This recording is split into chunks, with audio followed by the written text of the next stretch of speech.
welcome back to another episode of Geeky Analysis. This week, we'll be exploring the biggest conflict Hawkins has ever witnessed, the Battle of Starcourt. Enjoy! The Battle of Starcourt is the colloquial name used for the battle that took place in and around Starcourt Mall on the 4th of July 1984. It saw the Mind Flayer attempt to capture 11 as well as the Soviet spies trying to prevent the shutdown of the key, a device that can grant access to the Upside Down, with the Scoops Troop and their allies working on both fronts to end the fighting. Please note that I'll be referring to both sides of the battle as either the Soviet front or the Flayed front. It helps differentiate both sides and prevents obvious confusion for both me and you. Also, it sounds better than the Soviet side or the Flayed side.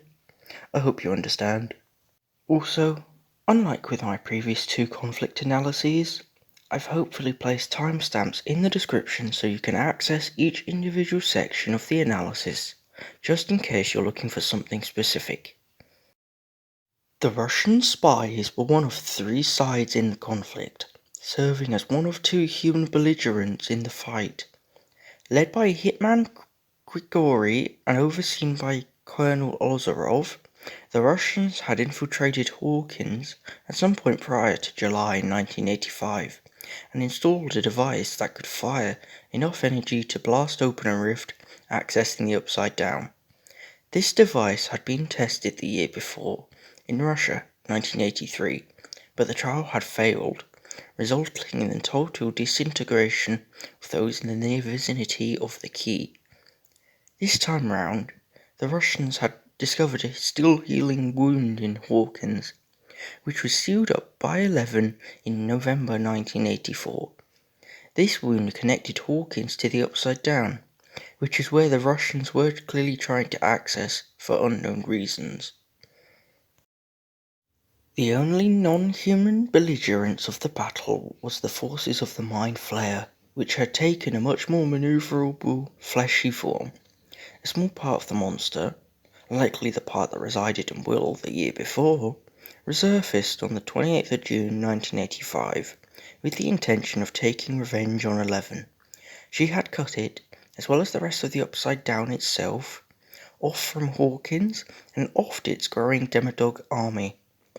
With the closure of the gate she'd opened in 1985, the Flayer intended to use wild rats to build itself a body. This was only initially. It popped several mischiefs of rats, turning them into still living piles of flesh and bone.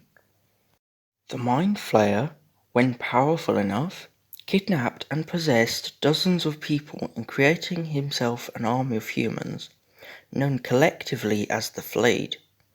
The first victim of these kidnappings was Billy Hargrove. He had been taken on the night of the 28th, where he was possessed by a very small portion of the Mind Flayer. It latched onto him the same way it did with Will. The Flayer became much like a parasite in this sense. It used Billy to infiltrate Hawkins and locate 11, mainly due to Billy's strength and anger.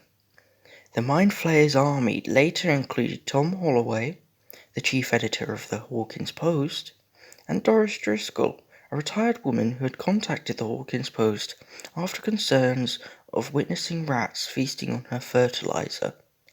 Eventually, the Mind Flayer's army was big enough to build itself a large enough body that would be too great for even the likes of 11 to destroy. It used its soldiers in order to do this, turning them into the sludge the same way it did with the rats.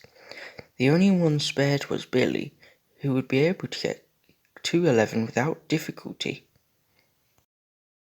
The third and final side to the Battle of Starcourt was Scoops Troop and their allies, who aimed to stop both the Mind Flayer and the Russians. The force consisted of three distinct divisions, one on the Soviet front, one on the Flayed front, and one who would watch from afar, keeping tabs open on those in the line of fire as well as directing those on the Soviet front through the Russian base. Those on the Soviet front were Hopper, Joyce and Murray, Those on the flayed front were Mike, 11, Will, Lucas, Max, Nancy, and Jonathan. The side watching from afar was Scoop Stroop itself, Dustin, Erica, Steve, and Robin. Steve and Robin went to join the flayed front partway through the fight. Hopper, Joyce, and Murray aimed to get the keys that turned the interdimensional key on and off. There were two keys, since the key's activation and deactivation followed the same two-man rule nuclear weapons do. They required both keys and access to the control room in order to shut off the key. Secondly, Mike, 11, Will and Co. aimed to keep the mind flayer at bay while protecting 11. They were stuck in Starcourt after an escape attempt had failed and Billy was at the front of the entrance. Lastly, Dustin and Erica were based at Cerebro, a one-of-a-kind radio tower made at Science Camp in Utah, where they would remain in contact with both fronts, direct Murray to the comms room, and pass on the passcode to Hopper and Joyce. There were two distinct catalysts for the Battle of Starcourt, one for the Soviet front and one for the flayed front. The catalyst for the Soviet front involved the escape of Scoop's troop from the Russian lair. They discovered the key the Russians were building, while the Russians had discovered them. This left several hitmen to hunt down the kids. The kids had escaped into Starcourt but were nearly killed, only to be saved by their friends.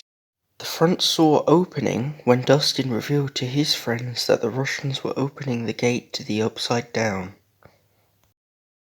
The main catalyst for the flayed front was the two initial skirmishes between 11 and her friends and the Mind Flayer. One took place at Hawkins Memorial Hospital, and the other at Hopper's cabin. Both conflicts saw the Mind Flayer take a hit in some way. The fight at the HMH saw the smaller version of the Mind Flayer retreat after being severely weakened by 11.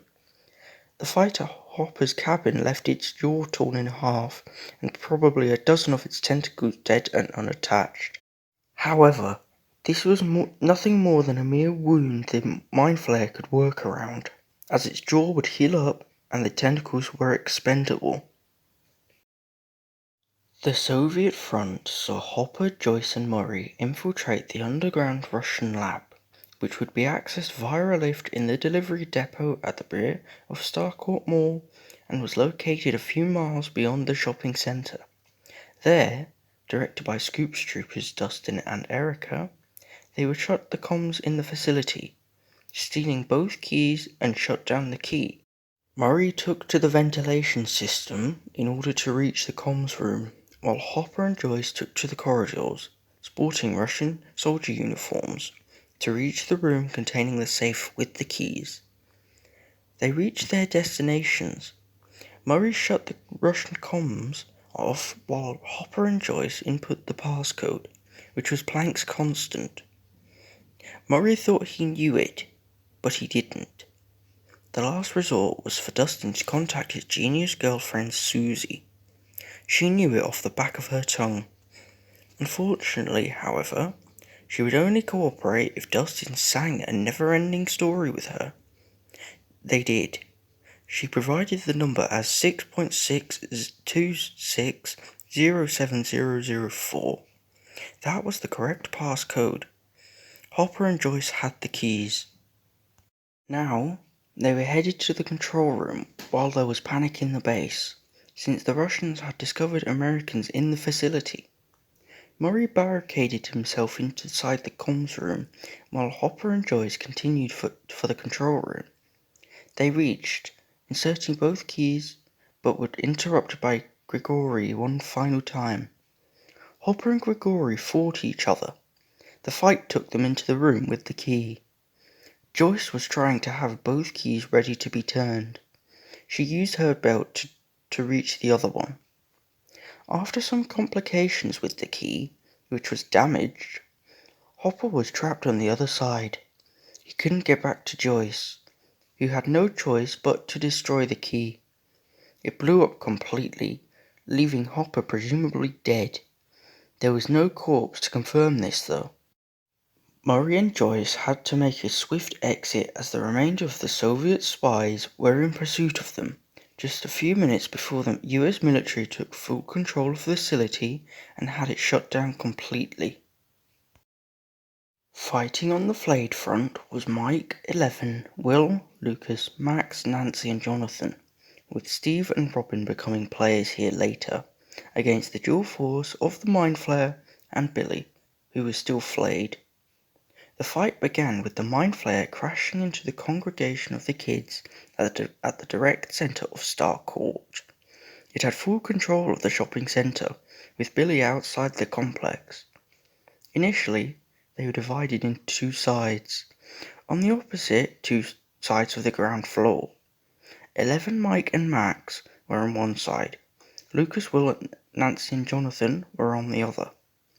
They needed to escape, which they managed to.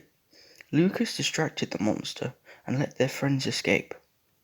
Lucas, Will and Nancy managed to escape too after it noticed 11, Max and Mike were escaping. The kids managed to escape, with Lucas, Will, Nancy and Jonathan accidentally leaving the others behind. Billy went on to ram his car into theirs, which was parked outside. He was stopped by Steve and Robin. Steve rammed a yellow convertible into Billy's sports car, knocking him severely injured and giving the kids time to escape. They escaped and the Mind Flayer followed. Meanwhile, 11, Max and Mike were still escaping, only to be cornered by Billy and forced to retreat. He was still alive in his burning car. Billy pursued them, as persistent as ever. He followed them through the side entrance they had used to escape. 11 was limping due to an injury sustained from the fight with the Mind Flayer at Hopper's cabin, slowing them down just enough for Billy to catch up. He did. Despite the best efforts of Mike and Max, Billy could not be stopped. He knocked out both Mike and Max before knocking 11 unconscious too and taking her back to the centre of Starcourt. The Mind Flayer had arrived back at the shopping centre by this point, and was ready to flay 11 and have her become his super weapon. Billy told her to lie still. At the same time, those who had escaped had returned, bringing hundreds of fireworks. Each and every one was thrown at the Mind Flayer, holding it back and giving 11 enough time to potentially escape. 11 told Billy things regarding his past. This caused an unexpected turn to take place. He was free from the Mind Flayer's control. He protected 11 and sacrificed himself to save her life, likely to gain a sense of redemption before being impaled by the Mind Flayer. Mike, Max and 11 all witnessed this to be the Mind Flayer's last act before dying. Billy died at roughly the same time as Hopper, who was in the Russian lab at the time, as the partly opened gate was sealed and the key opening it was destroyed. The closure of the upside-down tunnel was the catalyst for the Mind Flayer's final apparent demise. It died minutes before the US Army, led by former Hawkins lab director Dr. Sam Owens, arrived to take full control of the situation and put down the Russian espionage threat. The Battle of Starcourt left the whole of Hawkins shaken. Jim Hopper, the chief of Hawkins Police, and Billy Hargrove were dead, and the revolutionary shopping centre of Starcourt was in ruins. People's opinion on Hawkins being a small, quiet town where nothing ever happened changed. The deaths of Barbara Holland and Chief Jim Hopper, as well as the battle itself, were major causes for such a drastic change in both insider and outsider opinion. Hawkins became the centre of media attention, featuring on many TV shows, as well as being at the heart of many conspiracies. Most of these conspiracies involve the mysterious deaths of some of its populace, the events at Starcourt, and the US government. Mayor Klein was arrested following the incident as well, charged with corruption. As for those directly involved, i.e. Scoops Troop and their allies, they saw heartbreaking consequences of their own. Even though months had passed since the fight, they were still mourning the loss of Hopper, with Max mourning for the loss of her stepbrother Billy.